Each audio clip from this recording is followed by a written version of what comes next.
آپ نے بائک لینی ہے, نیا موبائل لینا ہے, فیس جمع کرانی ہے, یا رینٹ دینا ہے, یا پھر نئے کپڑے لینے ہیں, میں دوں گا آپ کو 10,000 سے 1,00,000 روپے تک, وہ بھی صرف ایک کلک پر. لیکن بدلے میں مجھے آپ سے چاہیے آپ کی پرائیویسی, عزت, نوکری, رشتہ دار اور دوست, اور ہو سکتا ہے آپ کی جان بھی. جی ہاں, جیسے مسعود کے ساتھ ہوا.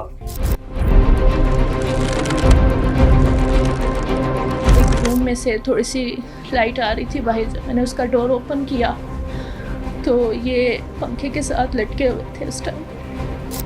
مسعود کو کسی انسان نے نہیں بلکہ ایک کلک نے مارا ہے. نہ وہ بیوی سے پریشان تھا, نہ بچوں کی ٹینشن تھی. ایک ذمہ دار انسان زندگی سے بیزار کیوں آ گیا تھا؟ کیا تھا یہ ایک کلک جس کی وجہ سے مسعود جیسے ہزاروں افراد بیٹھے بیٹھے لاکھوں کے مقروض ہو گئے, زیور بک گئے, رسوا ہو گئے, رشتے ٹوٹ گئے, سہارے چھوٹ گئے, اپنے روٹھ گئے, صرف ایک کلک کی وجہ سے. ایک ایسا کلک جس میں آپ کا پیسہ نہیں, عزت بھی داؤ پر لگ جاتی ہے. آپ کے جتنے بھی یہ کانٹیکٹ لسٹ میں نمبر ہیں نا, لڑکیوں کے, لڑکوں کے, ماموں کے, چاچوؤں کے, جتنے بھی ہیں, میں سب پہ کال کروں گا. دیکھیں میم, چلیں آپ, مجھے پتہ ہے نہیں کروا رہی, چلیں صحیح ہے, نہ کروائیں آپ پیمنٹ, صحیح ہے. ابھی پھر مجھ پہ کوئی گلا نہیں کرنا. یقین کر لے میرے دوست سے مر جا, ٹھیک ہے؟ ابھی کال پہ بیٹھو, کال پہ بیٹھو, ابھی لٹک, مر مر مر, تھا کہ آواز آنی چاہیے. یہ ویڈیو نہیں, آپ کو سیکیور کرنے کا فارمولہ ہے. ایک چھوٹی سی غلطی جو جان لے لیتی ہے, اس سے کیسے بچا جائے. آج کی اس ویڈیو میں آپ سیکھ جائیں گے, اور یہ ویڈیو دیکھنے کے بعد یا تو آپ اپنے موبائل سے کچھ ایپس اور گیمز 1 سیکنڈ ویسٹ کیے بغیر ڈیلیٹ کر دیں گے, یا پھر انہیں کبھی انسٹال ہی نہیں کریں گے. یہ وہ ڈاکہ ہے جو کہیں بھی کسی بھی وقت مارا جاتا ہے, اور چور آپ کے گھر میں نہیں, موبائل میں آتا ہے. امیجن کریں آپ کو پیسوں کی ضرورت ہے اور آپ موبائل یوز کرتے ہوئے یہی سوچ رہے ہیں کہ پیسے کہاں سے ارینج کریں, اور آپ کے موبائل کی سکرین پر ایک ایڈ آتا ہے جس میں صرف CNIC دینے پر آپ کو 5 لاکھ روپے تک آسانی سے مل رہے ہوں, تو آپ کیا کریں گے؟ میں بھی جاب لیس تھی, ان کی بھی جاب چلی گئی, پھر سارا سسٹم مینیج کرنا ایک دم سے بہت زیادہ مشکل ہو گیا. تو انہوں نے مجھے بتائے بغیر اسی طرح کسی کمپنی سے لون لیا. پاکستان میں 40% لوگ لوور کلاس اور 35% مڈل کلاس ہیں, یعنی 75% لوگ ایسے ہیں جنہیں اپنا گھر چلانے کے لیے کبھی نہ کبھی قرضے کی ضرورت پڑتی ہے. لیکن پاکستان میں کسی بینک یا کسی شخص سے قرضہ لینا آسان کام نہیں, کیونکہ بینک کے پاس سینکڑوں ریکوائرمنٹس ہیں, اور کسی شخص سے قرضہ مانگ لیں تو اس کے پاس نہ دینے کے ہزاروں بہانے. پھر 5 منٹ کے اندر اتنی آسانی سے قرضہ کیسے, بتاؤں گا. لیکن اس سے پہلے یہ جاننا ضروری ہے یہ سب شروع کب ہوا, پاکستان کیسے آیا, اور یہ ڈیجیٹل ڈاکہ کن کن طریقوں سے مارا جاتا ہے. اس کے لیے ہمیں 47 سال پہلے کے امریکہ میں جانا ہوگا. 32 سالہ Stanley security Pacific national bank میں IT کنسلٹنٹ تھا, جس کا کام بیک اپ تیار کرنا تھا. اس دن وہ صبح جلدی بینک آیا, وائر ٹرانسفر روم گیا, باہر جا کر ایک کال کی, اور پھر سیدھا سوئٹزرلینڈ چلا گیا. یہ کیا ماجرا تھا؟ اس کا جواب تو FBI کو بھی 8 دن بعد ملا, جب بینک کو یہ پتا چلا کہ ان کے $10 ملین غائب ہو چکے ہیں. جی ہاں, یہ تھا دنیا کا پہلا ڈیجیٹل ڈاکہ. سٹینلی کی ایک کال نے اسے $10 ملین کا مالک بنا دیا تھا. اصل میں سیکیورٹی پیسیفک نیشنل بینک کا پیسے بھیجنے کا ایک طریقہ تھا جسے وائر ٹرانسفر سسٹم کہتے ہیں. جیسے آج آپ نے اگر کسی کو بڑی رقم بھیجنی ہے تو simple bank app log in کریں, پاسورڈ ڈالیں اور پیسے ٹرانسفر ہو جائیں گے. بالکل ایسے ہی پہلے بینکوں میں بگ اماؤنٹ بھیجنے کے لیے ایک کوڈ کا استعمال کیا جاتا تھا جو وائر ٹرانسفر روم میں جنریٹ ہوتا. پیسے ٹرانسفر کرنے کے لیے بینک کا افسر وہ کوڈ کال کر کے دوسری برانچ یا بینک کے مینیجر کو بتاتا. سٹینلی کیونکہ بینک کے لیے بیک اپ تیار کر رہا تھا, اس لیے اس کو وائر ٹرانسفر روم میں جانے کی پرمیشن تھی. اس نے وہاں جا کر وہ کوڈ یاد کر لیا اور کال کر کے $10 ملین اپنے ہی کھولے گئے اکاؤنٹ میں ٹرانسفر کروا لیے, اور پھر یہ سلسلہ پوری دنیا میں پھیل گیا. 2012 میں ساؤتھ افریقہ کے بینک سے $6.7 ملین چرائے گئے.